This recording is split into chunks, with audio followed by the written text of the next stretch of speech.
kebetulan aktif juga ya, sebagai GM di GM HSE ya di Vale, berkenan untuk sharing materi yang sangat sebetulnya sedang banyak diperbincangkan gitu ya, yaitu terkait dengan net zero emission.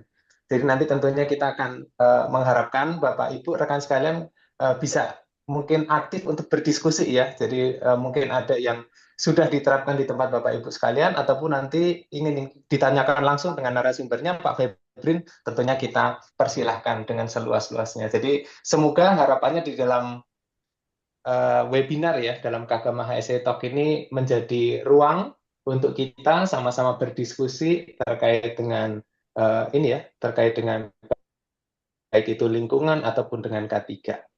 Kira-kira seperti itu mungkin dari saya supaya tidak berlama-lama seperti biasa. Kalau nggak Abdul kurang Abdul gitu ya. Kalau nggak ada pantunnya katanya Pak Eman kan begitu ya. Jadi Cakep. ini saya khusus untuk ini nih kotanya ada kotanya Cakep. Pak Haruno ini nanti kita sebutin ini. Berlibur ke Banyuwangi, mampirnya ke Pulau Cakep. Bali. Beli oleh-oleh kopi Kintamani. Materi net zero akan dibawakan malam ini dengan semangat guyup rukun migunani. Wow. Asik, cakep. Tidak. Terima Mungkin kasih Pak itu Dev. dari saya, Mbak Dwita. Langsung aja mungkin kita persilahkan narasumber kita, Pak Febrin. Saya kembalikan ke Mbak Dwita dulu. Terima kasih. Oke, baik. Terima kasih Pak David atas sambutannya. Tentu ini menambah semangat bagi kita semua pada malam ini. Baik, Bapak Ibu sekalian, untuk tema kita malam ini seperti tadi yang sudah di-mention oleh Bapak David terkait dengan Pathway to Net Zero Emission 2050. Baik, Bapak Ibu, seperti yang sudah kita ketahui bahwa emisi gas rumah kaca merupakan penyumbang utama kenaikan suhu global. Perubahan iklim yang semakin nyata dampaknya membutuhkan perhatian dan langkah dari semua pihak, termasuk dari perspektif HSE. Pada forum ini, Bapak Ibu yang dihormati, diharapkan menjadi ruang diskusi untuk memahami lebih dalam terkait bagaimana sektor industri maupun individu dalam berkontribusi dalam pengurangan emisi gas rumah kaca. Selain itu, kita juga akan menggali peran strategis HSE dalam mendukung terciptanya masa depan yang lebih hijau dan berkelanjutan.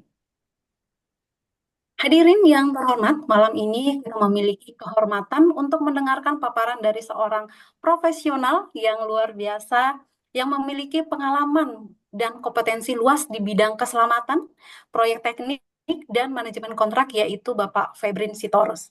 Beliau saat ini menjabat sebagai GM HSE di PT Vale Tbk, yaitu perusahaan global terkemuka dalam produksi nikel dengan operasi tambang.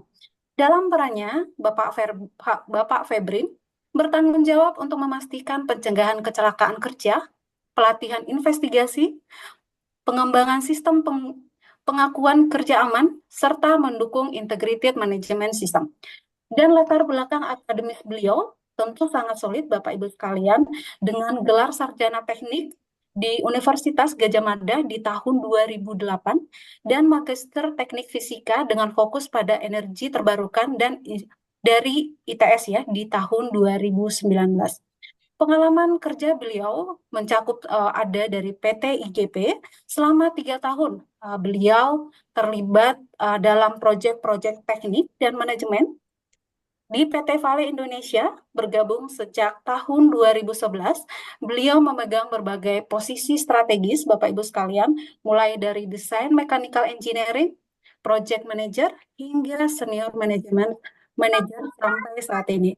Dalam perjalanan karirnya, beliau telah menangani berbagai proyek besar, termasuk perencanaan, pengawasan, hingga implementasi keselamatan dan lingkungan kerja. Pengalaman beliau juga memberikan perspektif dalam mengelola manajemen risiko, keselamatan proses, dan keberlanjutan operasional.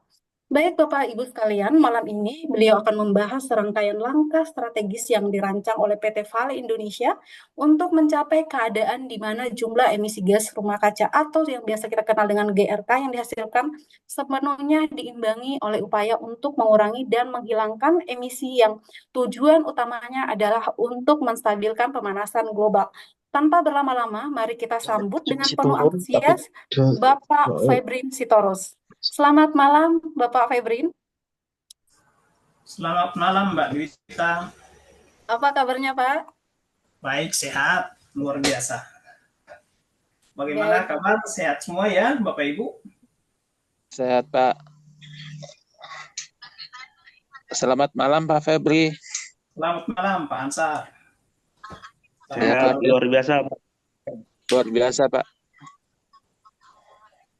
baik, Ferry, apakah sudah siap? Ya, saya oke, Mbak. Oke, adapun waktu untuk pemaparan materinya, Pak, kami berikan waktu maksimal di 45 menit. Dan tidak lupa juga kami sampaikan kepada seluruh rekan-rekan yang sudah tergabung setelah pemaparan materi, kita akan buka sesi diskusi dan tanya jawab. Dan nantinya ada door prize bagi 5 orang penanya terbaik dan menarik. Baik, Pak Ferbi, tanpa berlama-lama untuk screen dan waktunya dipersilakan. Mohon maaf, layar saya sudah kelihatan belum ya? Sudah tertampil, Pak, silakan di full screen saja.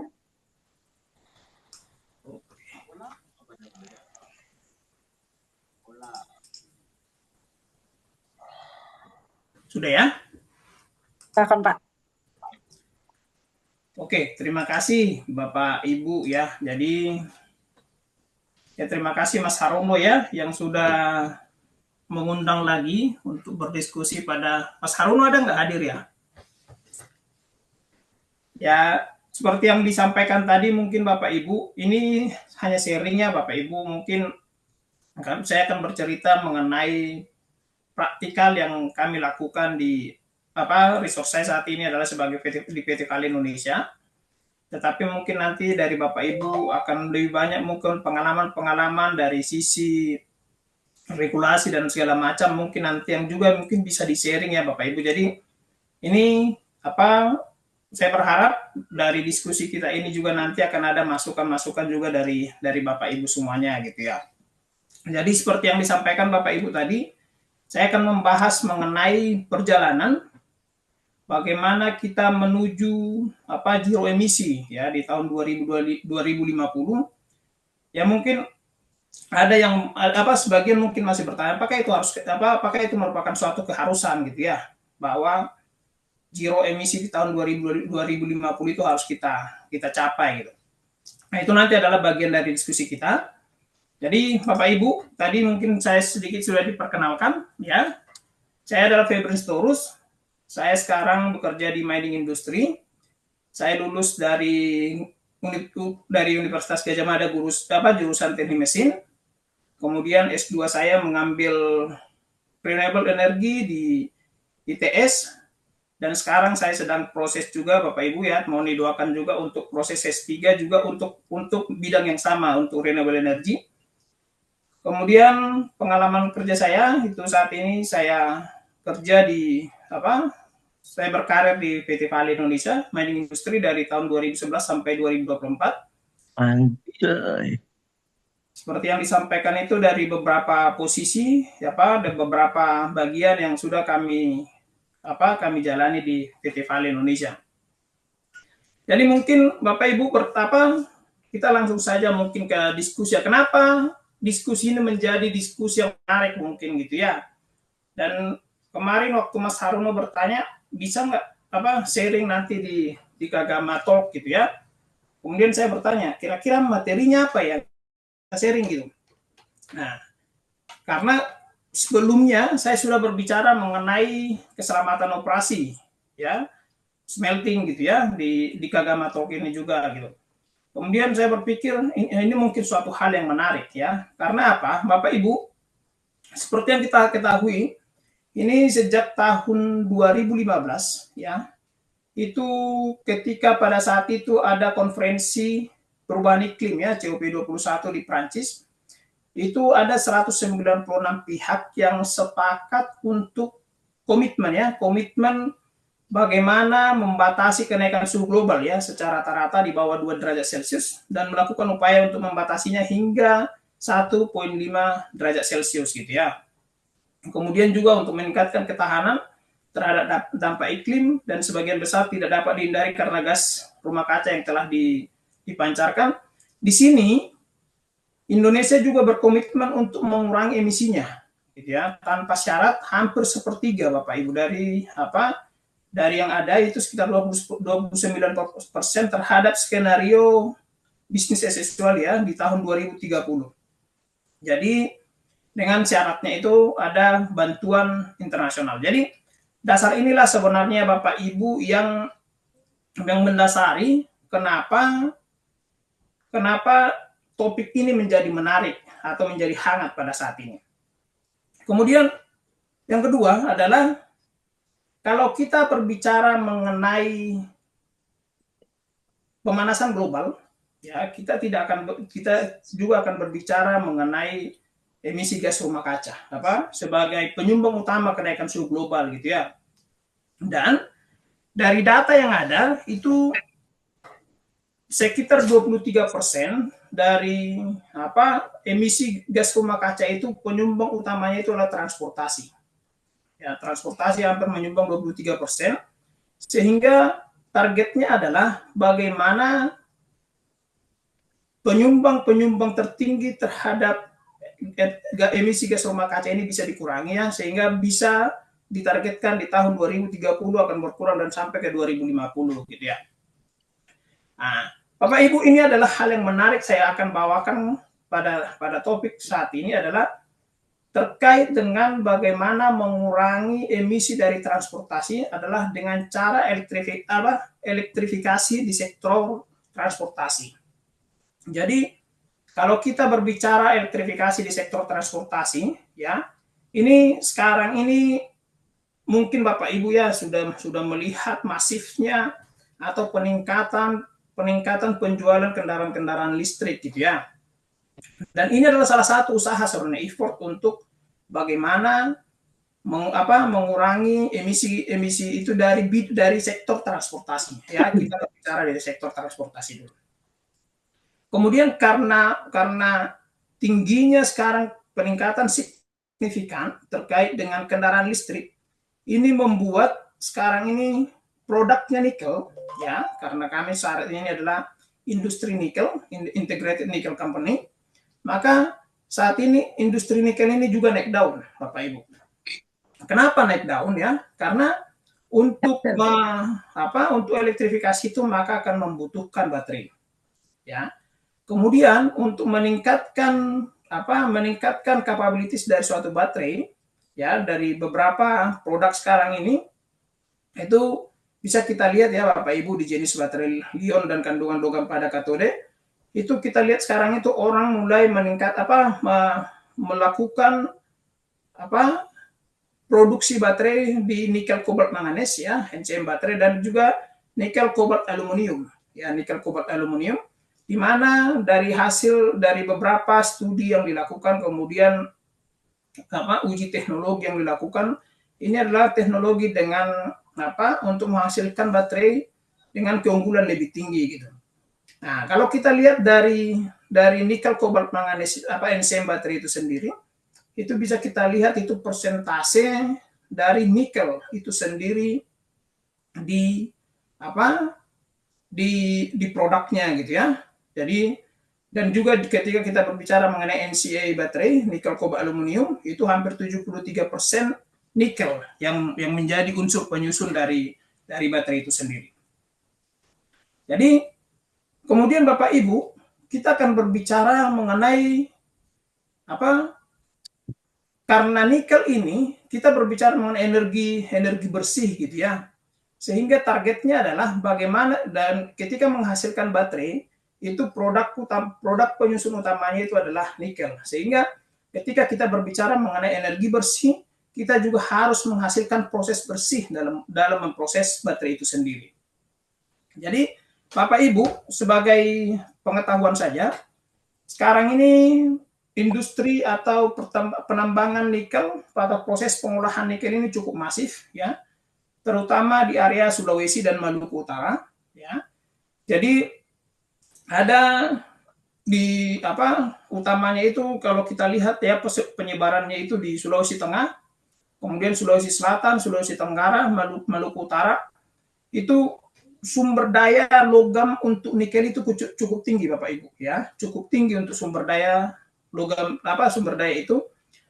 Sementara untuk cadangan logam nikel yang sudah yang sudah siap diproduksi atau yang sudah dari hasil evaluasi, hasil perhitungan dan keekonomisannya itu juga kalau kita lihat itu juga sudah cukup tinggi nilainya gitu ya, atau cadangannya.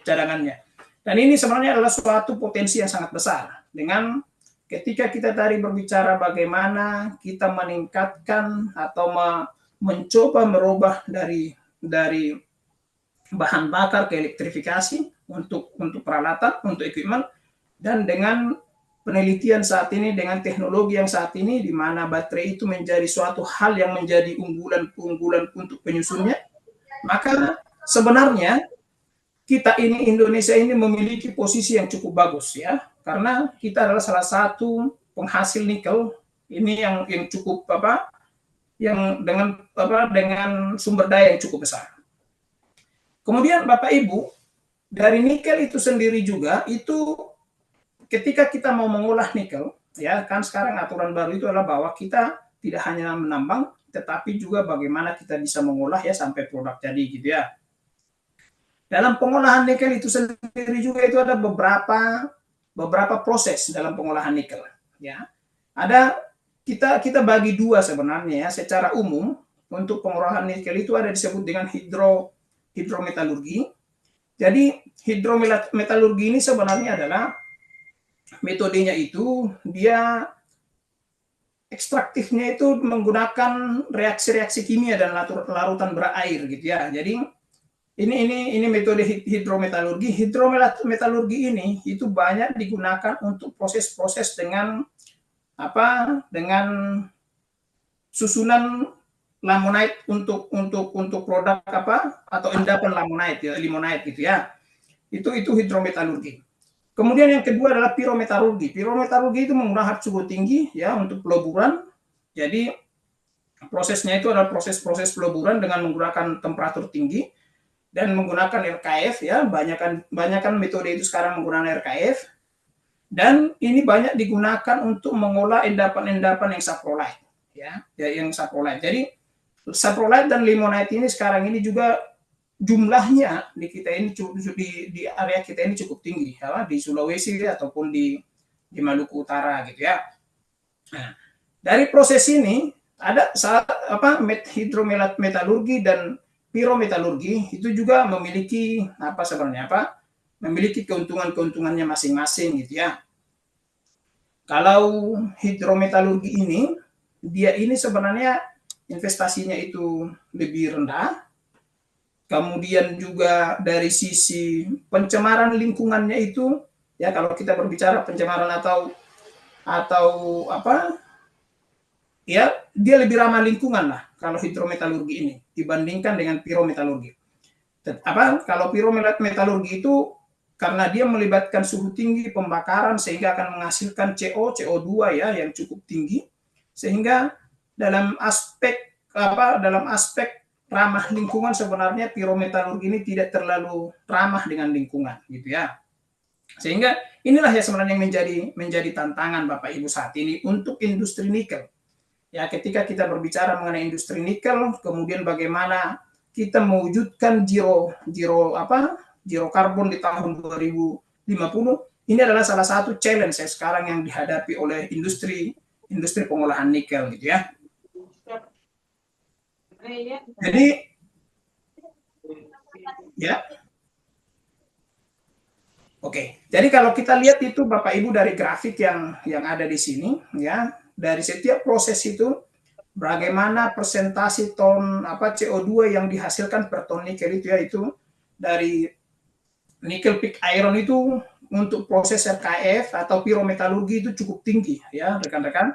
Jadi ini adalah salah satu challenge, dan sekarang itu industri pengolahan nikel di Indonesia itu adalah masih didominasi oleh RKF, walaupun saat ini metodologi HPAL atau metodologi hidrometalurgi itu sudah juga mulai berkembang dengan sangat baik ya, dengan sangat masif saat ini juga.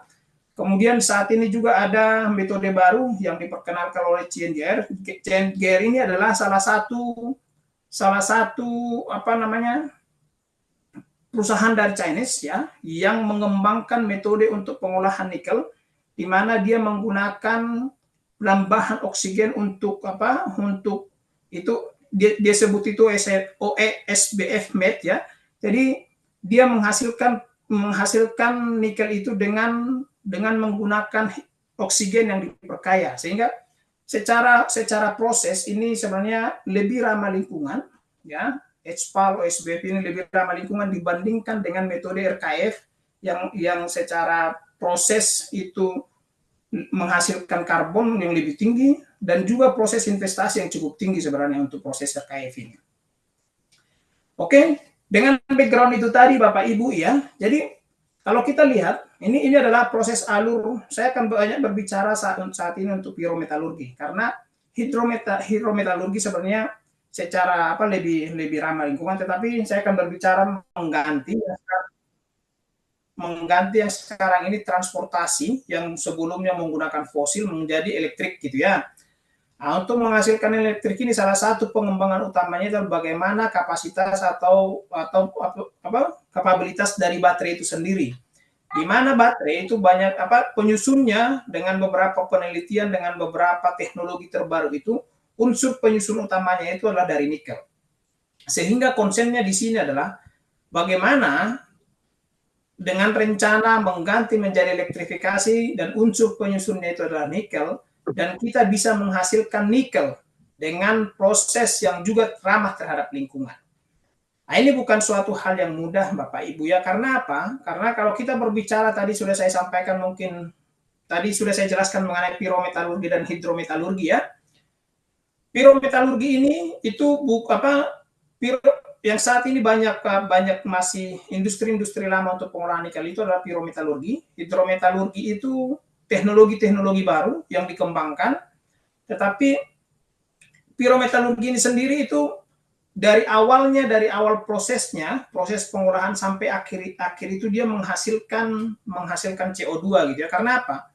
Karena bahan bakarnya itu kita menggunakan diesel, kita menggunakan HSFO, kita menggunakan batu bara, kita juga menggunakan untuk terutama reduction itu kita menggunakan batu bara juga sebagai reduktor gitu ya. Jadi proses pembakaran, proses pemanasan di dryel menghasilkan CO2, proses pengolahan pemanasan dan proses reduksi di kiln itu juga menghasilkan CO2, proses pengolahan nikel peleburan itu di furnace electric furnace itu juga menghasilkan CO2, sehingga semua ini akan menghasilkan CO2 dan SO2 ke udara ya, yang kita buang ke udara gitu. Sehingga pertanyaannya adalah, challenge-nya sebenarnya adalah sebagai bagian dari solusi. Kemudian nikel, kita memahami bahwa tantangannya nikel akan digunakan untuk menjadi sustainability energy, tetapi bagaimana juga kita bisa menghasilkan nikel yang ramah terhadap lingkungan gitu. Jadi ini adalah challenge utama di industri nikel saat ini ketika kita berbicara mengenai zero carbon ya, terutama kita berbicara zero carbon ya. Karena apa Bapak Ibu? Karena industri nikel yang ada saat ini ya, kita mengenal ada beberapa industri yang sudah industri nikel pengolahan yang lama seperti PT Vale Indonesia, kemudian Antam gitu ya. Ini adalah rata-rata menggunakan KF yang sudah industri yang sudah lama gitu. Jadi pabriknya itu sudah pabrik tua. Kecuali mungkin sekarang ini dengan industri baru ya, industri baru yang sudah mulai mempertimbangkan untuk mendesain pabriknya itu dengan teknologi ramah lingkungan gitu untuk menunjang zero carbon ini. Jadi tetapi untuk industri lama ini masih menjadi challenge utama. Jadi Bapak Ibu, apa tantangannya gitu ya? Tantangannya cukup banyak ya. Tantangannya cukup banyak di industri nikel ini. Terutama keterbatasan pemilihan teknologi. RKF itu untuk pirometalurgi, RKF itu adalah salah satu teknologi yang saat ini yang masih ada ya, dari teknologi tahun 60-an, dan saat ini ada, walaupun saat ini mungkin sudah mulai berkembang banyak teknologi baru, tetapi kembali masih industri yang sudah beroperasi itulah teknologi lama. Sehingga ini adalah salah satu challenge utama bagaimana peluang dekarbonisasi itu bisa kita dapatkan gitu ya. Kemudian yang kedua adalah terkait dengan investasi, Bapak Ibu. Ketika kita berbicara mengenai pirometalurgi, ini adalah bukan investasi murah untuk melakukan ini, gitu ya. Jadi mungkin Bapak Ibu sudah mendengar berita terkait dengan investasi Cina yang dilakukan di area Morowali dan segala macam, gitu ya. Itulah investasi-investasi besar untuk RKEF ini sendiri. Kemudian konversi pabrik existing. Jadi rata-rata pabrik-pabrik yang sudah beroperasi sekarang itu adalah pabrik-pabrik lama, sehingga ketika ini akan di switch atau dirubah menjadi pabrik dengan yang menerapkan konsep zero energi, zero karbon, gitu ya. Ini bukan suatu hal yang mudah, Bapak Ibu. Ini adalah tantangan utama, tantangan besar untuk industri-industri lama, kecuali mungkin industri baru, gitu ya, atau pabrik-pabrik baru. Kemudian pasokan energi bersih. Ini juga menjadi challenge utama. Jadi ketika kita berbicara mengenai RKF atau pirometalurgi, kita berbicara mengenai energi yang digunakan untuk membangkitkan atau mengolah tanah itu menjadi molten material. Jadi dalam proses peleburan itu kita berbicara mengenai, contohnya kami di PT Vale Indonesia. Kami memiliki 4 tungku peleburan. 4 tungku peleburan itu kita menggunakan sekitar 300 megawatt hanya untuk proses peleburannya. Jadi bisa bayangkan Bapak Ibu, 300 megawatt ini jika itu menggunakan misalnya dari PLTU, bagaimana itu sumbangan karbonnya ke udara, gitu ya, atau sumbangan karbonnya per ton nikelnya. Jadi itu adalah tantangan beberapa industri. Beruntungnya kalau kami di PT Vale Indonesia, kami memiliki PLTA, sehingga ini mungkin bukan menjadi challenge utama untuk PT Vale Indonesia, tapi untuk beberapa industri-industri nikel yang lain ini menjadi challenge utama, ya, untuk terkait dengan peluang dekarbonisasi. Kemudian kurangnya kerangka kebijakan, ya, yang jelas terkait emisi gas rumah kaca. Jadi Bapak Ibu, memang sampai saat ini belum ada kebijakan yang detail yang mengatur mengenai target zero carbon 2050, gitu ya. Jadi kita berbicara mengenai sudah ada dari 2015, kemudian dari Paris keputusannya itu, kemudian masing-masing itu mencoba mendevelop di areanya masing-masing. Ini sebenarnya yang menjadi challenge saat ini. Karena apa? Mendevelop di areanya masing-masing itu karena melihat peluang-peluang ke depannya. Jadi bukan karena kerangka kebijakan yang jelas. Jadi saat ini kita masih ada concern terhadap ini, terkait bagaimana kerangka kebijakan yang jelas terkait emisi gas rumah kaca ini sendiri. Nah, dari tantangan-tantangan itu, Bapak Ibu, ada juga peluang, ya, pengembangan teknologi, karena ketika kita berbicara mengenai kita akan mencapai sesuatu, maka otomatis semua pemikiran tertuju ke sini, ya, dan itu memang terbukti sekarang, Bapak Ibu. Jadi ketika pertama kali industri-industri pengolahan nikel yang dari Cina itu, mungkin Bapak Ibu pernah mendengarnya, cukup banyak masalah, kemudian terkait dengan operasional safety-nya dan segala macam, ya. Tapi sekarang dia juga semakin berkembang dengan baik, ya, semakin berkembang dengan baik. Kemudian banyak improvement yang dilakukan, di mana itu juga menawarkan teknologi-teknologi terbaru, ya, untuk proses pengolahan itu sendiri. Kemudian pemanfaatan energi terbarukan, efisiensi energi, dan insentif fiskal ini adalah peluang-peluang yang bisa kita terkait dengan dekarbonisasi di smelter nikel, gitu ya. Jadi Bapak Ibu, saya akan berbicara sedikit mengenai PT Vale Indonesia. Karena apa? Karena nanti saya akan menjelaskan di akhir adalah bagaimana dengan challenge yang cukup banyak yang kami hadapi di PT Vale Indonesia terkait dengan zero carbon itu di tahun 2050 dengan melihat proses yang ada saat ini, gitu ya. Jadi Vale Indonesia ini sudah beroperasi 55 tahun. Teknologinya itu adalah teknologi yang sudah 55 tahun lalu didevelop sampai saat ini. Ya, jadi kami mengoperasikan pabrik, sebenarnya pabrik yang sudah lama, ya. Sekarang itu kami sedang akan membangun pabrik di Morowali dan di Pomala, dan industri dengan menggunakan hidrometalurgi atau HPAL dan segala macam. Ini sekarang yang tapi terkait sekarang ini yang kami memiliki industri kami adalah industri integrated nikel, Bapak Ibu.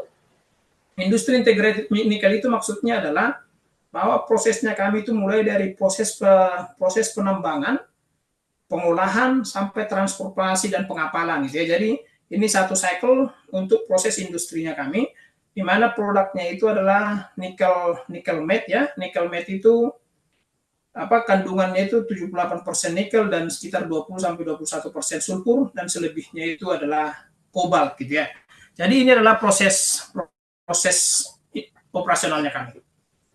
Nah, untuk terkait dengan bagaimana usaha yang dilakukan sekarang itu untuk mencapai zero energy, itu sudah banyak yang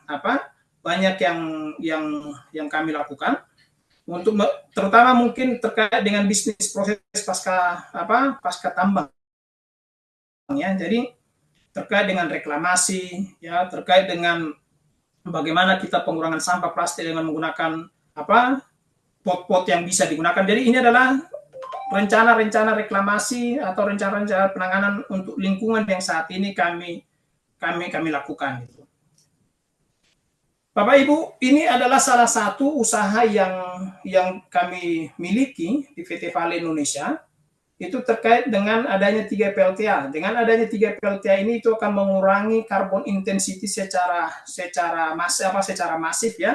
Jadi kalau kita lihat itu PT Vale Indonesia itu carbon intensity secara globalnya itu di processing saprolite ya, saprolite dengan menggunakan RKF, itu kita masuk di dalam kategori yang masih rendah sebenarnya. Di kategori yang masih rendah, kalau kita lihat grafiknya itu ya, itu kita masih di area kami Sorako saat itu masih 28 ton CO2 per ton nikel ya. Tapi secara overall Bapak Ibu, ini masih cukup tinggi ya. Kalau kita lihat itu di grafik yang sebelah kanan, yang paling bawah, itu secara grafik itu masih cukup tinggi. Karena apa? Karena memang itu tadi prosesnya yang sekarang itu yang sangat challenge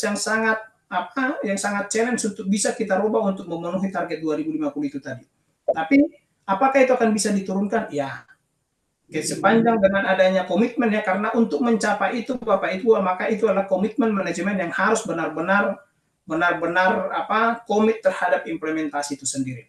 Sehingga targetnya kami di tahun 2030 itu adalah bagaimana kami bisa mencapai 17,56 ton CO2 ya per ton nikel. Dengan sekarang itu kami masih main di sekitar 27,3 ya. Ini challenge yang cukup besar, bagaimana menurunkan 10 ton CO2 per ton nikel itu dalam beberapa tahun ke depan. Ini adalah roadmap ya, pathway yang kami sudah develop, dan mungkin Bapak Ibu ini adalah terkait dengan mencapai net zero GHG di tahun 2050. Kemudian beberapa proyek yang sudah didevelop saat ini ya, untuk merubah atau memperbaiki existing facility. Ya, utamanya adalah bagaimana kita melakukan perbaikan terhadap existing facility, dan beberapa proyek ini sudah dimulai diimplementasi. Itu yang saya sampaikan tadi Bapak Ibu. Concern utama terkait dengan bagaimana kita mencapai atau memenuhi target zero carbon ini, itu kalau secara kerangka aturannya itu sebenarnya belum terlalu clear. Tetapi yang sangat penting itu adalah terkait dengan bagaimana komitmen dari manajemen. Jadi tidak semua sekarang industri itu melakukan pendekatan yang sama. Ya, tidak semua industri melakukan pendekatan yang sama. Banyak industri yang masih hanya menunggu-nunggu aturan undang-undangnya secara clear. Tetapi ada juga industri yang sudah mulai menerapkan langkah-langkahnya bagaimana untuk bisa mencapai, gitu ya. Kami di PT Vale Indonesia adalah salah satu industri nikel yang sudah mulai menerapkan ini. Karena apa? Karena targetnya adalah bagaimana kami juga bisa menghasilkan nikel yang benar-benar ramah terhadap lingkungan, gitu ya. Yang prosesnya itu ramah terhadap lingkungan. Jadi program-program dekarbonisasi di industri pertambangan itu ternyata banyak yang bisa kita lakukan Bapak Ibu. Ya, jadi awalnya itu kami berpikir apa ya yang bisa kita lakukan untuk menurunkan ini, gitu ya. Apa yang bisa kita lakukan untuk menurunkan ini, untuk mencapai target ini. di mana kita sudah pabrik lama nih gitu. Ternyata dari program, dari semangat manajemen, dari komitmen manajemen itu ternyata banyak yang bisa kita lakukan Bapak Ibu. Jadi salah satu adalah yang sudah kami lakukan, bagaimana kami mengkonvert dari boilernya kami itu awalnya itu menggunakan steam yang dari fuel diesel, kemudian saat ini kita menggunakan electric boiler gitu ya. Electric boiler itu akan menurunkan penggunaan bahan bakar diesel secara signifikan untuk menghasilkan steam di operasional. Kemudian yang kedua adalah bagaimana penggantian bahan bakar menggunakan implementasi penggunaan B35 ya dan lain-lain. Ini juga menjadi challenge karena apa? Industri pertambangan itu Bapak Ibu adalah industri yang syarat yang majority energi itu adalah digunakan untuk transportasi. Karena apa? Kalau kita penambangan itu salah satu main utama untuk beroperasi itu adalah equipment ya, heavy equipment, truck dan segala macam gitu. Sehingga ketika kita bisa mengoptimalkan energi atau bahan bakar yang digunakan oleh heavy equipment ini, maka itu juga akan menjadi penyumbang utama bagaimana kita bisa mengurangi pencemaran CO2, kadar CO2 ke udaranya gitu ya. Kemudian yang selanjutnya adalah peningkatan energi hijau gitu ya. Jadi benar, ini sudah memiliki PLTA dengan kapasitas sekitar 365 MW, ya. Tetapi ternyata dari fasilitas ini itu masih banyak yang bisa kita lakukan improvement. Ya, banyak yang kita bisa lakukan improvement itu sampai bisa menghasilkan 100 MW tambahan gitu ya, 100 MW tambahan untuk bisa mensupport operasional sehingga ketergantungan terhadap bahan bakar diesel, bahan bakar yang lainnya itu bisa kita reduce gitu ya. Salah satu contohnya adalah penggunaan kita mengganti boiler itu sendiri gitu. Yang awalnya diesel kita menggunakan menjadi listrik. Nanti beberapa teknologi yang sekarang juga sedang diimplementasikan itu adalah bagaimana kita menggunakan haul truck atau alat-alat penambangan itu yang elektrik ya, yang elektrik, tidak menggunakan bahan bakar fuel atau bahan bakar dengan menggunakan diesel lagi gitu ya. Jadi itu salah satunya. Kemudian yang selanjutnya itu adalah bagaimana kita mengoptimalisasi energi, mereduce moisture di ore, ini akan juga mengurangi bahan bakar yang digunakan untuk proses pengeringan. Ya, jadi ini adalah program-program dekarbonisasi yang kami implementasikan sampai saat ini. Jadi Bapak Ibu, di industri-industri yang sudah lama, memang terutama all facility maksudnya, di industri all facility pasti ini menjadi tantangan utama. Ya, Bapak Ibu jika memiliki industri-industri dengan misalnya peralatan yang lama, pasti menjadi challenge-nya itu adalah bagaimana ini bisa kita konversi sehingga ini menjadi equipment atau machinery dengan ramah lingkungan gitu ya. Ya, again, sekali lagi kami sampaikan bahwa untuk mengimplementasikan itu memang tidak mudah ya, tidak mudah. Untuk mencapai itu maka akan dibutuhkan komitmen dan membutuhkan kapital yang cukup besar ya. Jadi merubah existing machinery, existing facility itu menjadi facility yang ramah terhadap lingkungan itu akan membutuhkan investasi yang cukup besar. Tetapi ketika itu ada komitmen maka itu akan bisa tercapai. Jadi ini adalah salah satu yang kami lakukan. Beberapa fasilitas itu ya yang diimplementasikan. Bagaimana peralatan-peralatan di tambang itu kami sudah mulai lakukan studi. Kemudian sudah mulai beberapa diimplementasikan untuk menggunakan electric truck. Ya. Kemudian untuk kendaraan-kendaraan bis pengangkut karyawan itu juga sudah mulai kita implementasikan menggunakan electric bus. Kemudian untuk kendaraan-kendaraan operasional, light vehicle dan segala macam itu kita juga menggunakan electric vehicle. Kemudian bagaimana juga kita mengoptimalkan penggunaan PLTA-nya kita untuk mengganti peralatan-peralatan yang selama ini mungkin digerakkan oleh fuel oil ya, sehingga itu akan bisa diganti menjadi elektrik. Nah, ini adalah salah satu program yang kami lakukan juga. Bagaimana kita bisa mengupgrade ya atau mengoptimalisasi jalurnya auxiliary grid-nya kita itu sehingga itu lebih optimum. Sehingga dengan optimum dengan power yang dihasilkan itu lebih optimum, maka itu juga akan mengurangi ketergantungan kita terhadap HSD atau ketergantungan kita kepada well oil gitu ya. Jadi ini Bapak Ibu di industri pertambangan ya, mungkin awalnya itu adalah industri pertambangan ya penambangan saja gitu. Ternyata mindsetnya sekarang berubah. Jadi industri penambangan itu bukan hanya berbicara mengenai penambangan, tetapi industri penambangan itu adalah bagaimana kita bisa membuat menjadi industri penambangan yang ramah lingkungan gitu ya.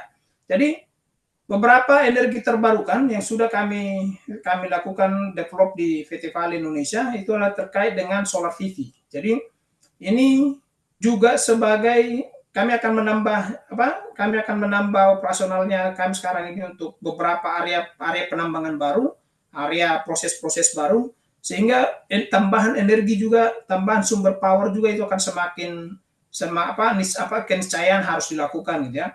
Sehingga proses-proses seperti solar PV, kemudian bagaimana kita optimalisasi PLTA-nya kita ini menjadi suatu hal yang sangat penting. Jadi Bapak Ibu, ini mungkin message-nya saya selanjutnya adalah kepada Bapak Ibu, ketika kita berbicara mengenai pertambangan, maka jangan melihat pertambangan itu hanya penggalian gitu ya, kemudian proses pengolahan gitu. Ternyata proses penambangan itu kalau ada komitmen, ada kemauan, maka itu bisa digunakan. Proses penambangan itu sangat kompleks Bapak Ibu. Dan resource yang ada di area-area pertambangan itu bisa dimanfaatkan untuk menjadi sumber energi baru. Area-area baru yang ditambang, area-area lahan-lahan baru yang dibuka, itu akan bisa menjadi ladang itu yang sedang kami study saat ini, itu bisa digunakan menjadi ladang PV ya, untuk solar PV gitu. Ini adalah salah satu contoh pengembangannya. Kemudian fokusnya kami dalam 5 tahun ke depan ya. Ini juga sekarang ini di awal itu orang berpikir bahwa untuk reduktor itu, untuk proses reduktor itu kita hanya menggunakan coke atau bahan bakar dari coal gitu ya, menggunakan coke dari batu bara. Ternyata Bapak Ibu, itu coke itu juga bisa diganti ya, bisa diganti dengan menggunakan biomasa. Jadi biomasa atau kita resirkulasi. Resirkulasi dari reduktan itu adalah bagaimana kita bisa mengikat nikel ya dengan menggunakan CO. Yang CO itu dihasilkan saat ini itu dari coke atau batu bara, sehingga bagaimana kita bisa mengganti batu bara ini. Dan ternyata itu ada proses-proses itu ada Bapak Ibu. Yang penting adalah bagaimana kita mau untuk merubah itu. Kemudian selanjutnya adalah bagaimana mengganti bahan bakar diesel menjadi biofuel ya. Ini juga yang sudah kami trial ya, bekerja sama dengan Pertamina ya, biodiesel dan hydrated vegetable oil ya. Jadi sudah kami coba trial beberapa minggu lalu kerjasama dengan Pertamina untuk mengimplementasikan ini. Jadi ini adalah peta untuk biomas itu sendiri, itu juga saat ini sudah diimplementasikan. Kami sudah di fase trial ya, di fase trial untuk menggunakan biomas itu sebagai reduktan. Jadi dengan menggunakan ini maka kita akan bisa mengurangi penggunaan coal atau batu bara itu secara signifikan untuk operasional reduksi itu sendiri. Jadi Bapak Ibu ya, substitusi ini hal lainnya yang saya sampaikan tadi mengenai hydrated vegetable oil. Jadi terkait dengan equipment atau bagaimana kita bisa memastikan life cycle emission dari suatu equipment, dan kita melakukan perbandingan dari equipment itu, kemudian kita bisa melihat ya apa yang bisa kita reduce, apa yang bisa kita improve ya di setiap proses-prosesnya kita itu, sehingga total GHG yang diharapkan itu bisa kita turunkan secara signifikan. Jadi hal lain ya Bapak Ibu yang coba kami implementasikan ini adalah mengenai refuse derivative fuel ini. Jadi ini adalah menggunakan sebenarnya teknologi ya, mungkin beberapa tambang atau beberapa ya, mungkin awalnya itu kita tidak berpikir bahwa masa sih penambangan harus melakukan menginstal teknologi seperti ini gitu ya. Menginstal teknologi seperti ini, kan kita penambangan. Kenapa kita harus memasang fasilitas-fasilitas seperti ini gitu. Tapi again, seperti yang saya sampaikan tadi, bahwa ketika kita komit terhadap proses itu, maka langkah-langkah yang kita lakukan itu harus mengapproach atau harus mengikuti supaya objek itu bisa tercapai. RDF fasilitas ini, Refuse Derived Fuel ini, itu mungkin di area tambang itu adalah PT Vale Indonesia adalah yang pertama yang coba mengimplementasikan ini. Tapi mungkin di luar tambang, ini sudah ada beberapa industri yang saya tahu yang sudah mengimplementasikan. Tapi untuk area pertambangan mungkin adalah PT Vale Indonesia yang pertama untuk mengimplementasikan ini gitu. Bagaimana sampah-sampah segala macam itu yang bisa kita utilisasi dan itu bisa digunakan menjadi energi baru. Ya, sehingga ini akan menambah sumber power kita ketika kita mengembangkan operasional itu sendiri. Ya, mungkin itu Bapak Ibu ya, ada beberapa juga sebenarnya, saya tidak akan sampaikan semuanya terkait dengan bagaimana kita mengembangkan nursery, kemudian reklamasi, di mana ini juga salah satu main pokoknya kami ya, untuk mencapai zero carbon itu tadi. Ya, kita menambang, tapi kita juga harus melakukan penanaman kembali terhadap area-area yang sudah kita tambang, kita harus memperbaiki gitu ya. Kemudian bagaimana juga kami memastikan ketika ada pengolahan terpadu dengan pengendalian sedimen, yang ini akan mengurangi beban polutan terhadap industri kami sendiri. Jadi Bapak Ibu, untuk menjaga itu, maka salah satu poinnya itu adalah ketika kita berbicara mengenai sustainability, maka kita berbicara mengenai bagaimana kita menjaga keseimbangan 3Ps. 3P ini apa? People, ya, people. Kita harus menjaga keseimbangan antara orang, planet, dan profit. Ketika kita hanya berbicara mengenai profit, maka itu bukan sustainability. Ketika kita berbicara mengenai people, maka itu juga tidak berbicara mengenai sustainability. Tapi ketika kita berbicara mengenai tiga hal ini dan reason ketiga ini, kita berbicara mengenai sustainability. Inilah pentingnya Bapak Ibu mungkin kenapa kebijakan manajemen itu adalah yang paling utama yang dibutuhkan untuk menerapkan ini gitu ya. Jadi tidak ada masa depan tanpa mining, tapi akan ada juga mining jika tidak peduli terhadap masa depan. Jadi mungkin itu mainnya yang bisa saya sampaikan, apa yang kami lakukan di PT Vale Indonesia saat ini, bahwa produknya kami adalah nikel. Nikel itu akan digunakan untuk menghasilkan baterai, di mana baterai itu harapannya adalah itu akan bisa mengurangi GHG yang dihasilkan dari transportasi, ya, karena mengurangi ketergantungan terhadap bahan bakar, sehingga kita menghasilkan nikel, tapi bagaimana kita menghasilkan nikel juga yang peduli terhadap lingkungan itu, yang memperhatikan prosesnya, sehingga semua targetnya itu bisa dicapai. Mungkin itu yang bisa saya sharing ya Bapak Ibu. Mohon maaf agak mungkin sedikit lebih panjang dan mungkin sangat spesifik terhadap di operasionalnya kami.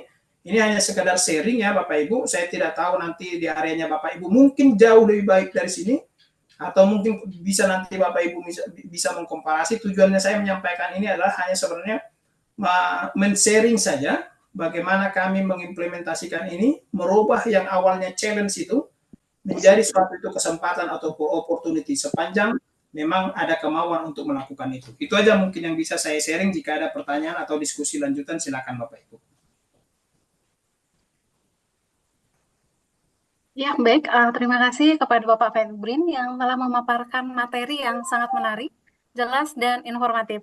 Kami sangat menghargai waktu dan pengetahuan yang telah dibagikan mengenai emisi gas rumah kaca, tantangan dan peluang dekarbonisasi di industri nikel, serta pentingnya produksi nikel yang berkelanjutan untuk mendukung zero emisi. Penjelasan yang diberikan tadi tentu sangat membuka wawasan kami dan memberikan pemahaman lebih mendalam mengenai isu-isu terkait dengan emisi. Ada beberapa poin yang tadi telah disampaikan, ya, yang pertama yaitu terkait dengan emisi gas rumah kaca. Ini adalah kontributor utama pemanasan global yang menyebabkan perubahan iklim. Sektor industri termasuk smelter nikel yang ada di PT Vale berperan signifikan dalam emisi tersebut. Adapun untuk tantangan dan peluang dekarbonisasi di industri nikel, ini menghadapi tantangan dalam mengurangi jejak karbon karena proses yang intensif energi ya seperti itu. Namun ini tentu juga membuka peluang untuk inovasi seperti penerapan teknologi ramah lingkungan, pengoptimalan efisiensi energi, dan penggunaan energi terbarukan. Nikel yang berkelanjutan juga ini sebagai komponen untuk baterai kendaraan listrik ya, yang tadi sudah disampaikan, ini memainkan peran penting dalam transisi menuju energi bersih untuk memastikan bahwa keberlanjutan proses nikel untuk memprioritaskan praktik ramah lingkungan. Dengan langkah-langkah ini, tentu industri nikel dapat berkontribusi untuk pengurangan emisi global sekaligus mempercepat transisi ke masa depan yang berkelanjutan. Baik, terima kasih Pak Febrin atas materinya, sangat menarik. Dan selanjutnya kita akan masuk ke sesi tanya jawab. Dari tadi sebelum materi sudah selesai, tadi rekan-rekannya sudah sangat antusias ya untuk memberikan pertanyaan.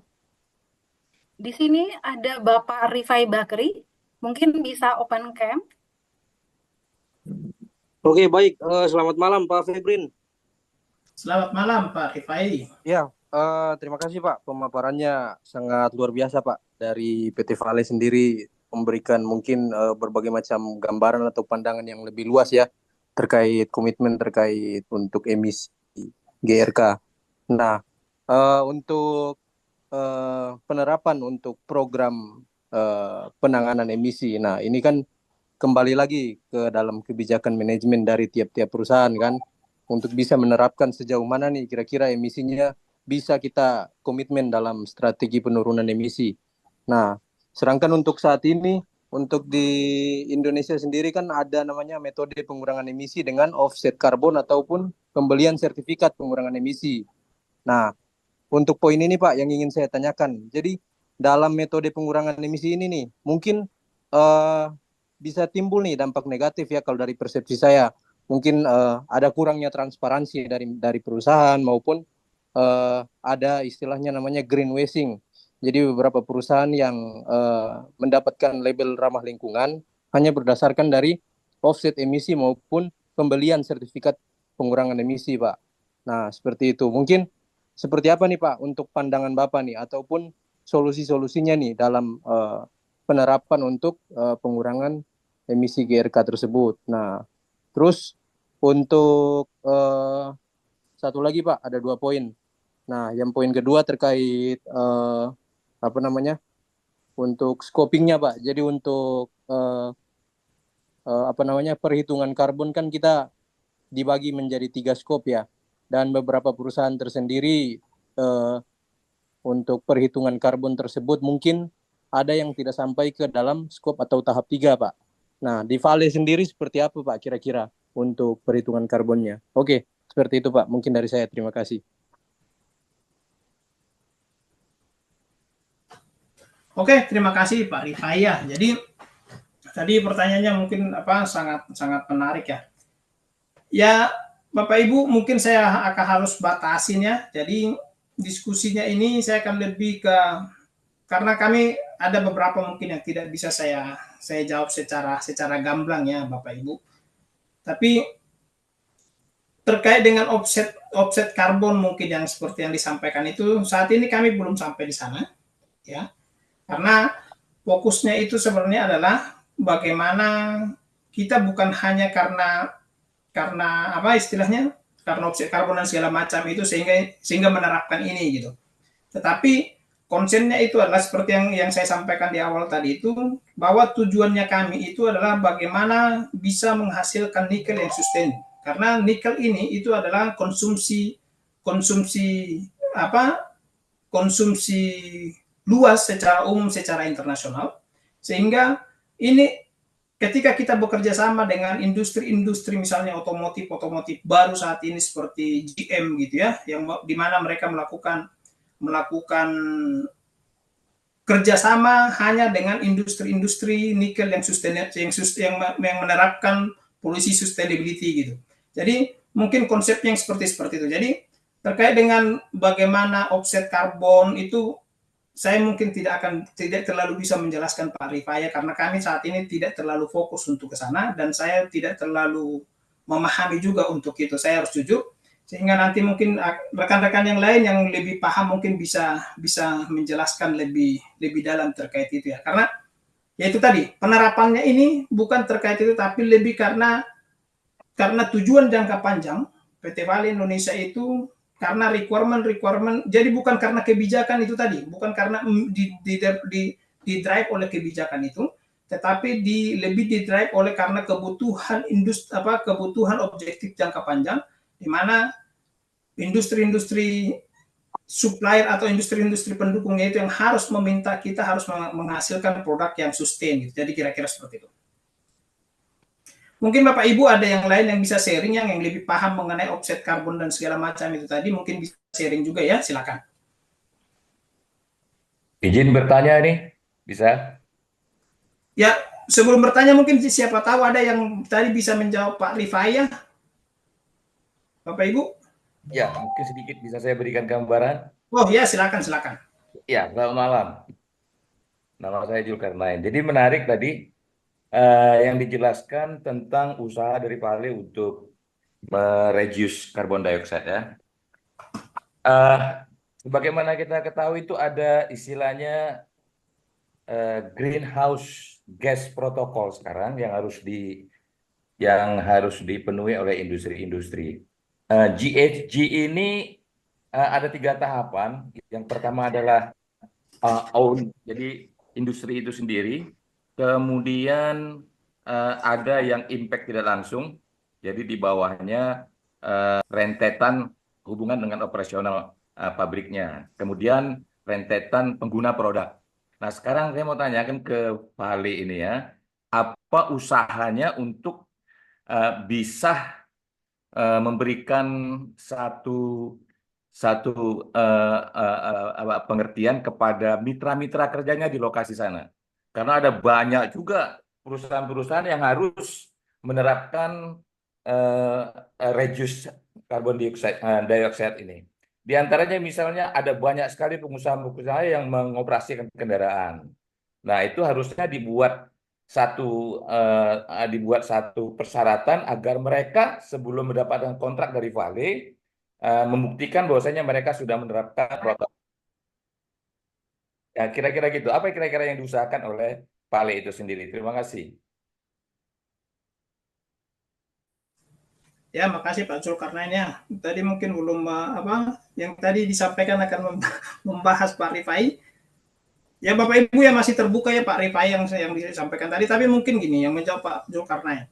Usaha-usaha yang dilakukan oleh Vale itu adalah tadi seperti yang kami jelaskan itu kita mendevelop langkah-langkah atau pathway untuk mencapai bagaimana kita bisa mencapai di 2030 dan di 2050. Pathway itu ada yang kita lakukan untuk internalnya kita, ya. Internalnya kita adalah kita mengimprove proses yang ada di kita. Kemudian yang kedua adalah yang ada juga yang kita lakukan untuk eksternalnya kita, requirement untuk eksternalnya kita seperti apa. Sebagai contoh, salah satu contoh adalah kami saat ini akan melakukan pengembangan operasional di daerah Morowali, Sulawesi Tenggara. Kemudian salah satu requirement yang ada di situ adalah bagaimana, jadi akan ada nanti pengolahan untuk proses pengolahan nikel ini, sehingga requirement-nya itu sudah sangat clear dari awal bahwa produk atau teknologi yang akan dibawa oleh siapapun itu yang akan menjadi mitranya kita, itu adalah teknologi yang harus yang sudah mengconsider mengenai emisi ini gitu ya. Sehingga teknologi menggunakan batu bara dan segala macam itu menjadi opsi yang tidak diconsider. Jadi kira-kira seperti itu. Itu keberanian yang dilakukan terkait dengan internal dan ke eksternal. Ada banyak hal sebenarnya Pak Zulkarnain yang sudah kita lakukan terkait dengan termasuk dengan untuk operasionalnya PT Vale Indonesia itu sendiri, karena pada umumnya itu dia banyak di-manage oleh internal ya. Proses penambangan, proses transportasi itu kita manage by internal, sehingga lebih manajemennya itu lebih ke internal terkait dengan bagaimana kita merubah peralatan dan segala macam, itu lebih ke internal dibandingkan ke eksternal. Tapi untuk membangun pabrik-pabrik baru itu kita lebih ke eksternal. Karena sekarang itu kita mencoba bekerja sama ya dengan industri-industri Cina untuk bisa membangun pabrik-pabrik baru. Tetapi konsennya adalah yang sudah sangat clear itu di state bahwa pabrik baru itu harus dengan pabrik yang memperhatikan terkait dengan zero emisi ini dengan investasi level seperti apa gitu. Kira-kira seperti itu Pak Zulkarnain yang bisa saya jelaskan.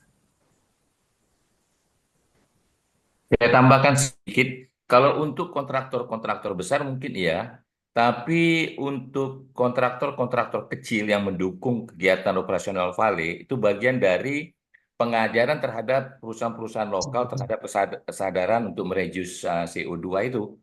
Saya pikir itu harus dilakukan. Jadi misalnya supporting perusahaan yang mensupport hal-hal yang sampai ke transportasi, kemudian mensupport tenaga listrik yang sifatnya lokal. Saya kira itu aja. Terima kasih ya. Ya, makasih Pak. Oke, baik. Terima kasih Pak Zulkarnain sudah memberikan pertanyaan sekaligus ada sesi diskusi tadinya ya seperti itu. Mungkin dari rekan-rekan semuanya kita juga tadi masih membuka diskusi terkait dengan pertanyaan tadi yang sudah disampaikan oleh Bapak Rifai. Mungkin dari rekan-rekan kalau masih belum ada penanya selanjutnya ada Bapak Aditya.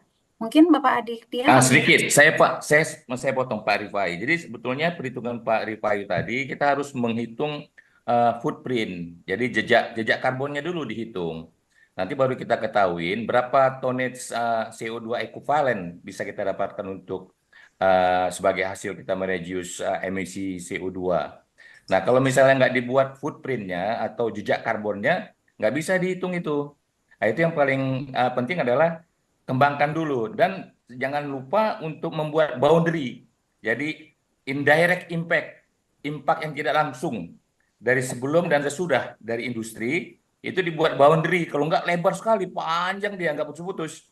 Nah, oleh karena itu, untuk menghitung itu dibuat footprintnya dulu atau jejak karbonnya dulu. Itu kira-kira. Terima kasih. Baik, terima kasih Pak Zulkarnain tadi sudah menambahkan ya. Mungkin ada tanggapan dari Bapak Rifai?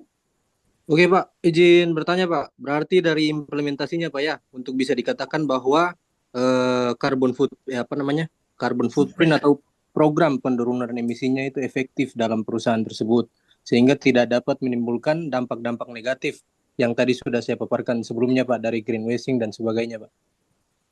Jadi begini, footprint itu nantinya ke depan tidak hanya industri besar, individual juga bisa. Misalnya sebagai contoh begini ya, saya ini pedagang warung restoran Padang. Pada saat saya ke pasar untuk beli bahannya, saya udah bisa hitung pakai HP saya berapa emisi CO2 dari knalpot mobil saya, misalnya begitu. Kemudian, itu yang terkait langsung dengan usaha saya ya, termasuk saya gunakan bahan bakar apa pada saat memasak. Dan kita perhitungkan di depannya, di belakangnya, itu daging yang kita beli di pasar itu diangkut oleh kendaraan. Itu kita harus buat footprintnya, jejaknya. Berapa sebetulnya emisi karbon dioksida ekuivalen yang ditimbulkan dari kendaraan yang membawa daging itu ke pasar. Nah, itu diatur dalam protokol GHG itu. Greenhouse gas protokol yang di Prancis yang disampaikan tadi sebelumnya. Nah, itu yang harus diajarkan oleh masyarakat Indonesia itu. Itu yang harus disosialisasikan, gitu kira-kira ya. Ya, makasih. Baik Pak, izin menambahkan Pak. Berarti yang Bapak jelaskan tadi strateginya lebih ke arah pemerintah Pak ya, bukan ke arah perusahaan Pak ya. Karena dari perusahaan sendiri saya rasa dibalikan lagi mungkin dari kebijakan masing-masing manajemen ya, seperti apa nantinya untuk penerapannya tersebut. Karena saya rasa untuk tiap perusahaan berbeda-beda lah. Apalagi untuk perusahaan yang mungkin dari investor asing yang di luar dari di luar dari Vale, mungkin kita sebut saja beberapa perusahaan lainnya seperti itu. Enggak Mas, sudah diatur di ISO SNI 14047, kemudian diatur dari Kepres lingkungan hidup. Itu ada. Itu ada cuma belum dipatuhin saja. Nah, sekarang ada ISO 14064 kalau nggak salah atau 46. Di dalamnya diatur bagaimana menghitung life cycle assessment yang tadi judulnya LSA.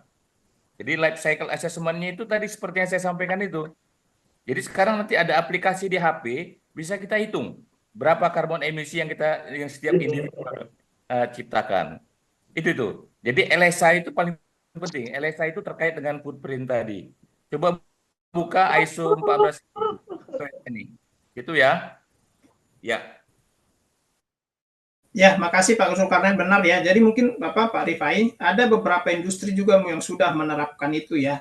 Tapi kenapa saya tadi tidak mau sebenarnya menjawab, karena memang kami di VT Valley Indonesia belum sampai ke sana gitu ya. Sehingga itu saya tidak membatasi saya menjawab sampai ke sana, tapi seperti yang disampaikan Pak Zulkarnain sebenarnya sudah ada, dan sudah ada juga beberapa industri yang menerapkan dan mengikutinya gitu ya, berdasarkan regulasi, ISO standar dan segala macam yang sudah ada gitu. Oke, baik Pak. Terima kasih Pak. Baik, Bapak Ibu, tadi sangat menarik ya pembahasannya. Tadi sudah ada saling diskusi seperti itu. Baik, mungkin kita melanjutkan dari Bapak Aditya. Ada yang ingin ditanyakan, dipersilakan.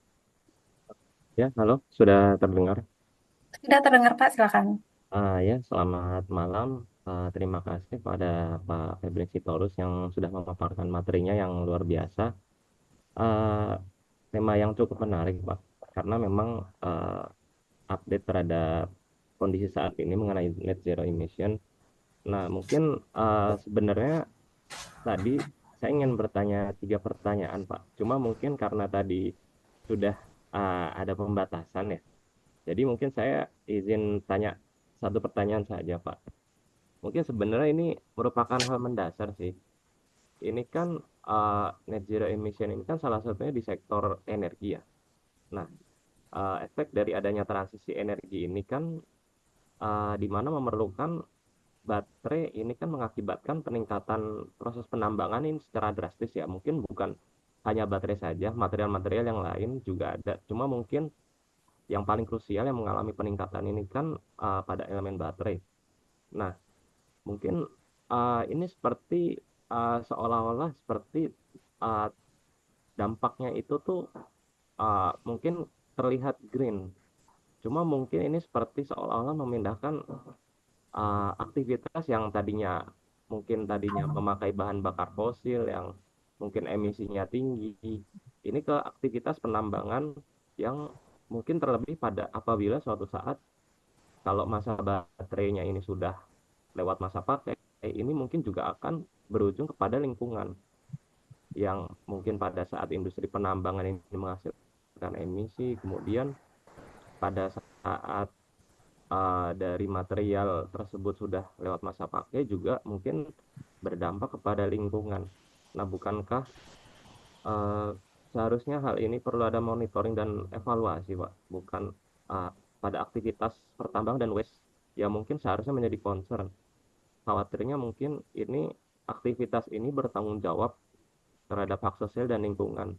Mungkin yang sepengetahuan saya ya, ini seperti pada industri yang di Cina sendiri ini kan adanya peningkatan produsen dari mobil listrik, dan ternyata ini diketahui bahwa bahan bakunya ini kan berasal dari Afrika, dan ternyata di Afrika sendiri ini para pekerjanya ini ternyata ada hak-hak sosial yang mungkin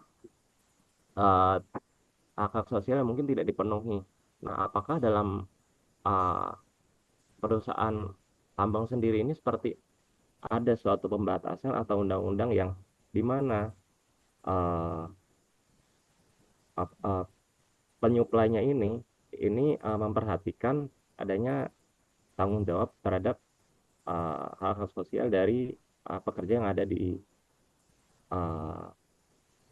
industri tersebut, Pak. Mungkin ini apakah pertanyaannya menangkap, Pak? Ya, saya menangkap Mas Aditya. Ya, Ini itu saja, Pak, pertanyaannya, Pak. Terima kasih pertanyaan saya. Sebenarnya ini pertanyaan sangat menarik ya, terkait dengan kita mau mengejar misalnya yang disampaikan tadi mengenai zero karbon gitu ya. Zero karbon itu adalah dengan cara elektrifikasi transportasi, contohnya ya, contoh yang mungkin yang disampaikan tadi. Elektrifikasi transportasi ini kita membutuhkan nikel, tapi untuk menghasilkan itu kita juga akan membutuhkan penambangan nikel yang cukup nikel juga cukup masif gitu ya. Jadi kembali yang mau saya tekankan ya Pak Mas Aditya. Jadi terkait dengan ini itu sebenarnya adalah saat ini itu lebih terkait dengan masih dalam tanda kutip masih dalam komitmen ya. Sebagai contoh, ada beberapa perusahaan manufacturing global itu dia sudah mendefine perusahaan-perusahaan yang bisa bekerja sama dengan dia adalah perusahaan-perusahaan yang sudah menerapkan terkait kebijakan sustainability ini, gitu ya. Banyak perusahaan-perusahaan manufacturing global sekarang sudah mendefine itu dari awal gitu. Jadi, oke, kamu hanya akan bisa supply ke saya ketika kamu bisa mengikuti guidance yang sudah ditetapkan bagaimana proses itu bisa dikatakan proses yang menerapkan kaidah-kaidah sustainability itu tadi gitu. Contohnya adalah seperti BMW, kemudian yang perusahaannya listrik itu mobil listrik jadi lupa. Itu sudah menerapkan itu dan requirement-nya itu dari awal itu sudah sangat clear terkait itu. Memang apakah semua sudah mengimplementasikannya? Ini lagi nanti akan kembali kepada aturan apakah itu akan kedepannya akan mandatori atau tidak. Jadi kira-kira seperti itu. Tapi memang sudah sangat arahnya sudah ke sana Pak Aditya. Arahnya sudah ke sana. Bagaimana kita bisa melakukan proses dan proses itu juga sudah memperhatikan terkait aspek-aspek sustainability tadi termasuk dengan bagaimana emisi karbon itu bisa kita menjadi target yang harus dicapai sehingga industri itu bisa disebut industri yang sustainable.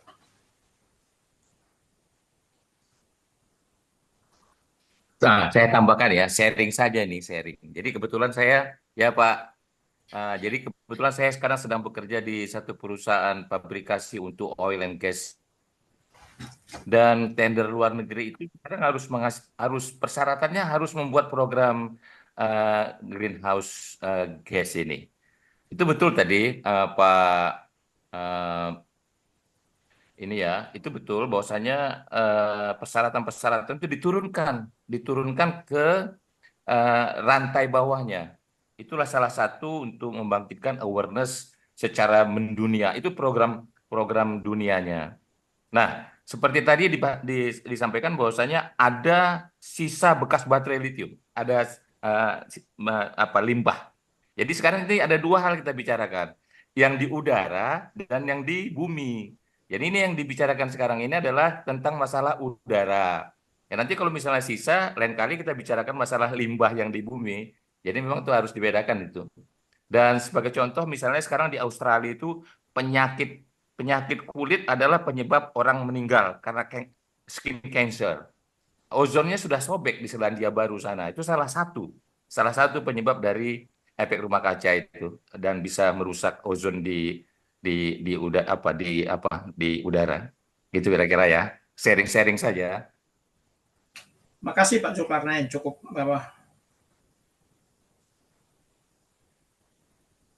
ya kira-kira seperti itu Mas Aditya ya, terkait konsepnya tadi. Tapi memang ya ini kan prosesnya. Jadi seperti yang disampaikan tadi, proses yang harapannya adalah itu akan bisa dicapai dengan program-program bagaimana awareness, bagaimana kesadaran sampai itu nanti menjadi suatu mandatory yang harus diterapkan gitu. Tapi saat ini itu lebih ke arah kemauan individu, personal atau institusi perusahaan, tetapi belum menjadi mandatori yang harus benar-benar dilakukan. Iya Pak, terima kasih Pak, sudah sangat menjelaskan Pak. Terima kasih Pak Febrin dan Pak Zulkarnain atas sharing-sharingnya. Makasih Pak Aditya. Iya, baik. Terima kasih atas diskusinya. Selanjutnya kita akan masuk ke penanya selanjutnya. Di sini sudah ada Bapak Danu Salam. Iya, Ya, dipersilakan selamat Pak. malam. Selamat malam Pak Febri, selamat malam Bu Selamat Moderator. malam Pak Danu. Ya, Ya, ya perkenalkan saya Danu Salam. Kebetulan kami juga dari industri mining, salah satu perusahaan tambang di Pulau Utara, Pak. Eh, Kami mau menanyakan ini, kebetulan kami ada browsing sedikit ini di website IDX terkait dengan ESG, rumah kaca juga ini. Kalau nilai ESG dari PT Vale ini kan kita lihat 29,41. Kemudian tingkat kontroversinya itu kan 2. Di sini disebutkan untuk kontroversi 2 itu mengandung arti bahwa berdampak sedang terhadap lingkungan, masyarakat, dan risikonya minimal bagi perusahaan. Nah, pertanyaan kami singkat, Pak. Apakah ini karena Bapak kan orang dalam atau orang dari Vale sendiri, apakah memang ada usaha-usaha dari PT Vale sendiri untuk menurunkan nilai ESG dari yang tertera itu tadi, dari 29,41? Kan kalau kami dari, biasa juga kami ini bermain di stok, salah satu rekomendasi itu perusahaan yang memiliki nilai ESG itu di bawah 20. Nah, pertanyaan kami tadi itu, Pak, memang apakah ada usaha-usaha dari perusahaan untuk menurunkan nilai ESG-nya itu tadi? Terima kasih.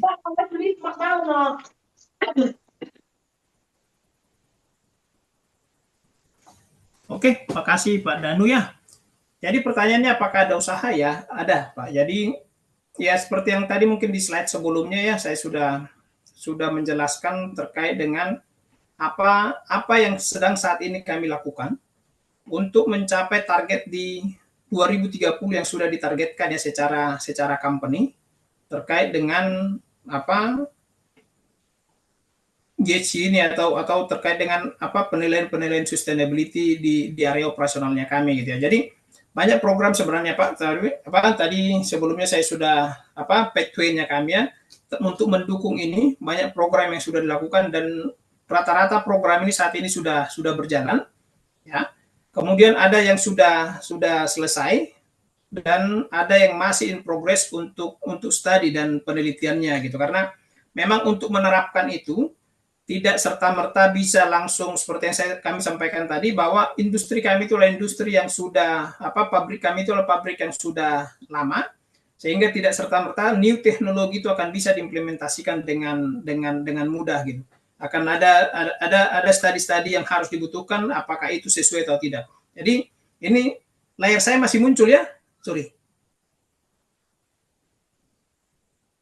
Halo Bapak Ibu, Masih layar muncul, saya Pak. masih muncul ya? Muncul. Ya, jadi ini kira-kira ya seperti ini roadmap dan usaha-usaha yang dilakukan untuk mencapai ya sampai nanti di target terdekatnya itulah di 2030 ya, yang akan kami coba untuk capai gitu. Jadi kira-kira seperti itu sih Pak Danu. Terima kasih, Pak.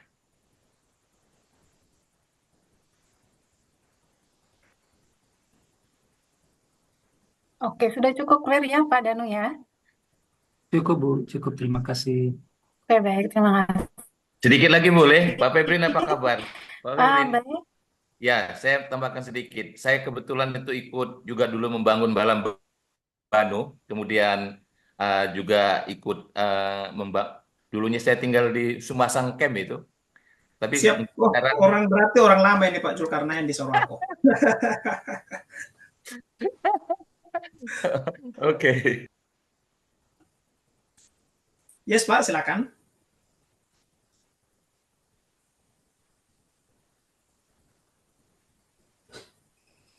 Halo? Ya, jadi saya pikir memang untuk tambang nikel itu agak berbeda dengan tambang batu bara, karena nikel itu harus diolah secara secara kimiawi dan punya reaktor. Dan kalau copper seperti Freeport punya, mereka hanya menggunakan flash smelter. Dan jadi sementara nikel itu mineralnya tanahnya bersifat sangat asam, dan itu membutuhkan satu proses yang agak kompleks. Dan saya kira apa yang dijelaskan tadi menarik sekali ya, Pak Febrin. Jadi mungkin saya kira sekarang Vale itu salah satu produsen nikel terbesar, yang kalau dulu hanya dibawa ornya saja keluar, sekarang di mulut tambangnya sudah ada smelternya. Dan saya bangga untuk itu, dan Indonesia memang harus begitu terus, sehingga mineralnya nggak dibawa terbang ke luar negeri. Terima kasih.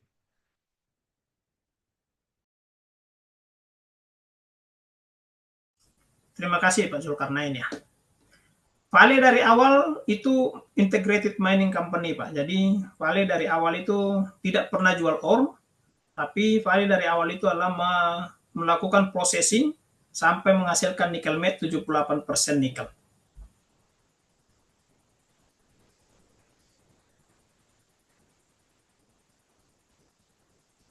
Ya, demikian Bu Dwita, masih ada kira-kira? Sebenarnya cukup banyak, saya lihat, saya baca-baca ini di chatnya, banyak banget pertanyaannya. Cuman Benar sekali Pak, di kolom chat sudah dari tadi banyak yang ngantri untuk bertanya. Kira-kira gimana Pak? Kita cukupkan atau kita lanjut kembali yang di kolom chat? ya mungkin dipilih saja, karena kebetulan di tempat saya sekarang sudah 10:30, Mbak. Oke, baik. Mungkin saya izin satu ya Pak, memilih ada dari Bapak Dimas Pamungkas. Mungkin kalau Bapak Dimas Pamungkas masih online, mungkin bisa segera open mic saja. Masih Mbak, selamat malam Mbak. Oke, siap. Silakan Pak Dimas. Selamat malam Mbak, selamat malam Pak Febrim. Salam dari Kagama 09 Mbak. Selamat malam Mas Dimas ya. Oke, berkaitan dengan baterai ini sangat unik ya Pak ya. Jadi pertama yang ingin saya tanyakan, apakah baterai ini benar-benar sustain Pak? Dan itu masuk sebagai green energy saat kita assess dengan LCI dan ASDAM. Pertama, dari pyrometallurgy, RKEF ya Pak ya. Jelas kalau dari Vale itu jelas dia pakai hydropower ya. Bahwasanya dia green energy. Namun secara globalnya Pak, kita lihat RKEF untuk menghasilkan nikel mate ini dia pakai unit CFBP ya, atau coal fire power plant. Jelas dia pakai coal yang notabene dia merilis karbon dioxide dengan konsentrasi ton CO2 ekuivalen yang sangat tinggi. Kedua, HPAL, high pressure acid leaching ya. Dalam proses leachingnya dia butuh steam, high pressure. Dia pasti dong pakai PLTU yang notabene dia pakai coal fuel. Ketiga, saat dimana kita akan menggantikan baterai di heavy vessel, baik itu excavator, baik itu TT dan lain sebagainya dengan baterai. Dari mana chargingnya? Itu yang ketiga. Keempat, saat dimana secara globalnya Pak, kita menerapkan baterai ini sebagai substitusi dari hydrocarbon fuel yang dari mungkin itu dari pertalite dan lain sebagainya. Dia digantikan dengan baterai. Chargingnya pakai apa? Sumber listriknya.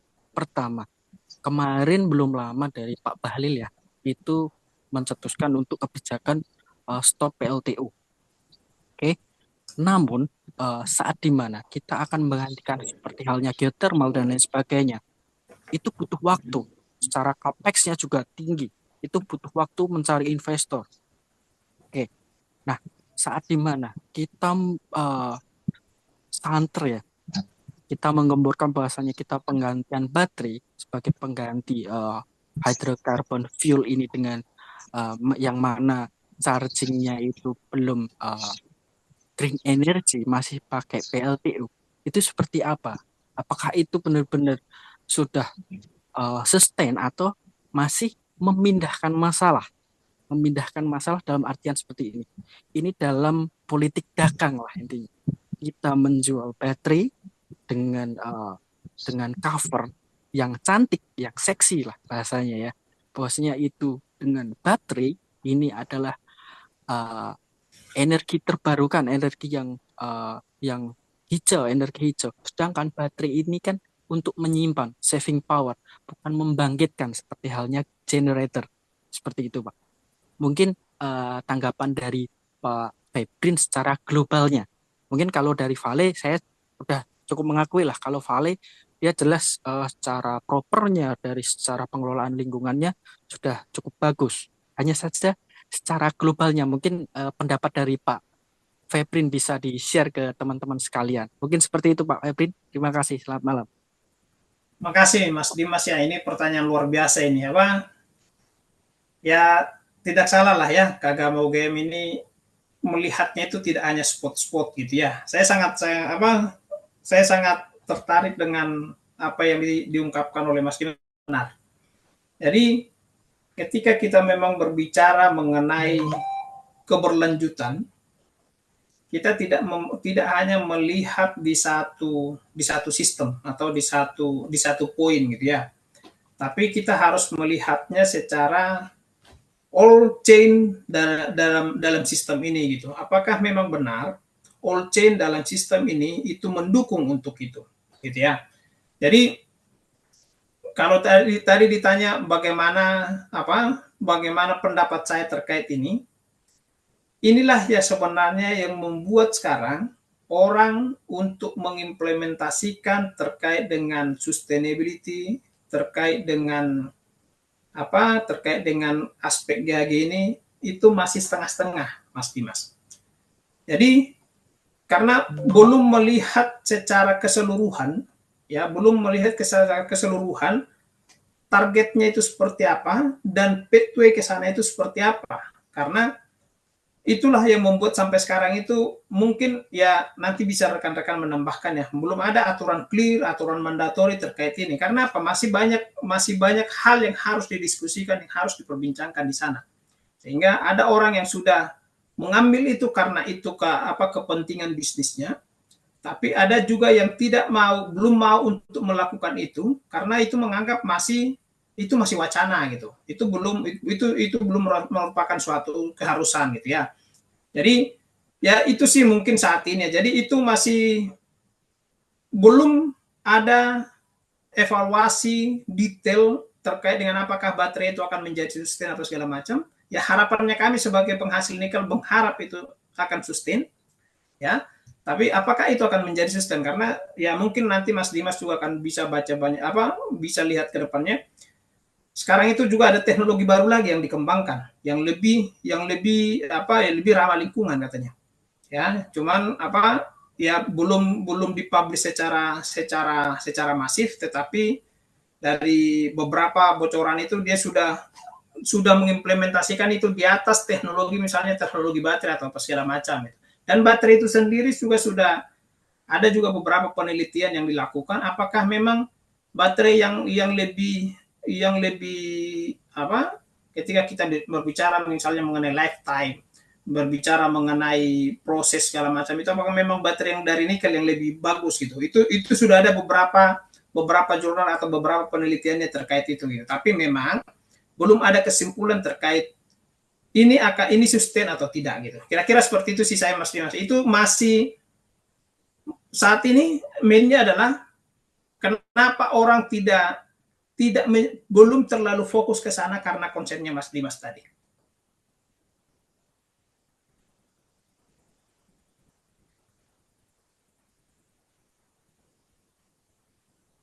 Oke, siapa? Tapi Mas Dimas bagus itu kalau misalnya lakukan penelitian, itu satu objek yang menurut saya sangat menarik ya untuk dilihat secara komprehensif ya. Karena juga kebetulan saya juga sedang di tetangganya Bapak ya. Jadi kita di proses bisnisnya yang berkaitan bersinggungan ya dengan nikel itu sendiri, bahwasanya terkait battery materials ini kan sedang naik daun ya Pak ya.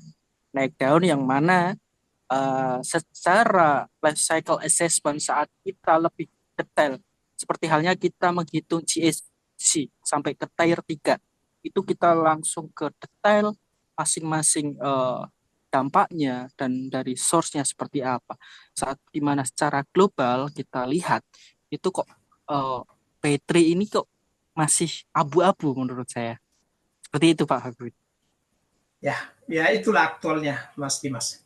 Jadi ya karena seperti itu yang membuat orang juga masih ragu-ragu untuk melangkah ya.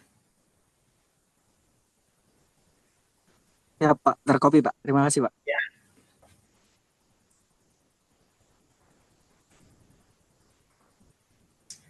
Oke, mungkin Mbak Dwita. Pembahasan yang sangat menarik. Baik Pak Febri, kita cukupkan untuk sesi tanya jawabnya. Ya, terima kasih ya Bapak Ibu semuanya. Jadi ya mohon maaf mungkin sharingnya saya itu lebih ke praktikal yang sudah kami implementasikan. Saya tidak membahas jauh terkait dengan kebijakan dan apa. Saya lebih seperti saya sampaikan lebih ke praktisi ya. Nanti terkait kebijakan mungkin ada sesinya tersendiri tapi bukan saya karena saya tidak mendalami di sana. Jadi itu mungkin yang bisa saya sampaikan ya. Terima kasih untuk semuanya atas waktu malamnya mau mendengarkan saya untuk berdiskusi di kesempatan malam hari ini. Mudah-mudahan apa yang kita bahas, apa yang kita diskusikan itu membuka wawasan baru ya, atau mungkin juga apa dari yang saya sampaikan tadi, oh ternyata di tempatnya saya mungkin sudah jauh lebih bagus gitu. Jadi itu kan sebagai comparison dan segala macam yang juga akan pastinya itu dengan kita mengcompare makanya kita akan tahu oh posisinya kita di mana gitu ya, sehingga apakah kita akan mengimprove lebih bagus atau mungkin oh saya ternyata sudah di posisi ini dan tidak perlu lagi mengimprove apa-apa gitu. Jadi mungkin lebih ke situ apa objektif untuk diskusi kita. Makasih. Baik, terima kasih Pak Febri. Mohon izin kembali Pak Febri, tadi di awal kita sudah mention kita akan memberikan 5 door prize kepada rekan-rekan yang antusias yang memberikan pertanyaan.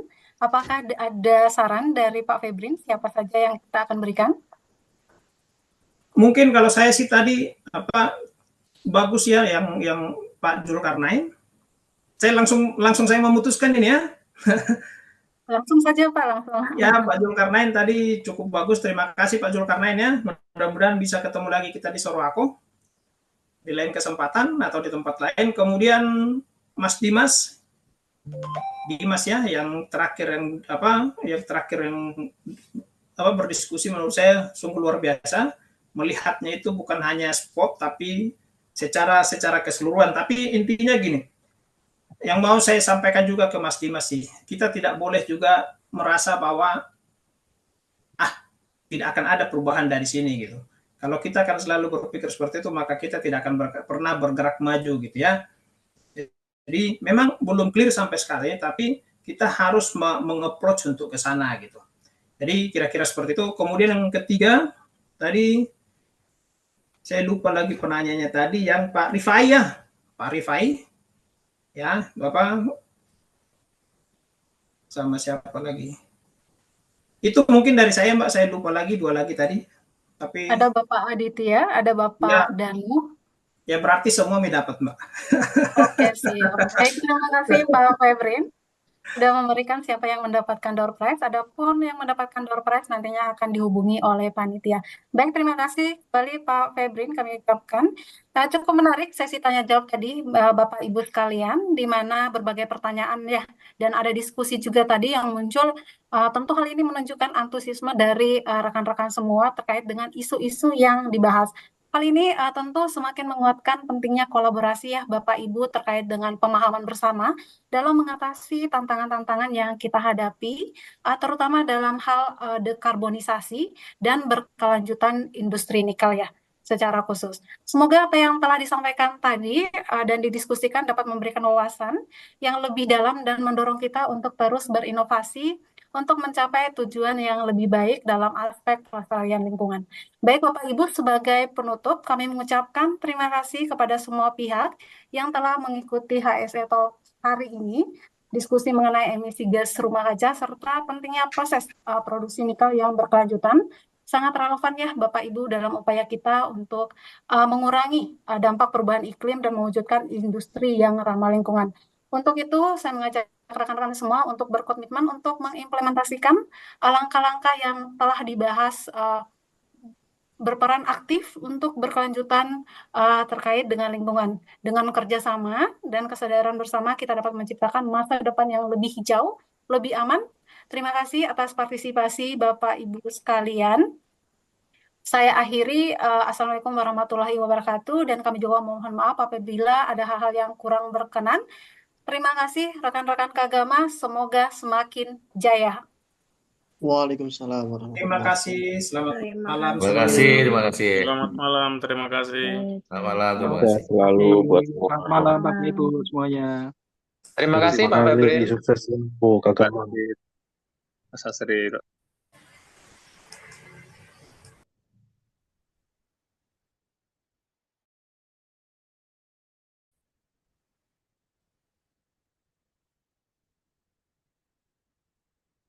Mantap Mbak Dita. Aileen. Baik, terima kasih Pak Arno. Kacamata baru nih kayaknya Bang Aileen nih. Enak ya Dewi. Piye. Kacamata baru kayaknya. Wes, suwi. Siap, mantap. Mana Bang? Medan kah? Di mana ini? Medan. Medan ya.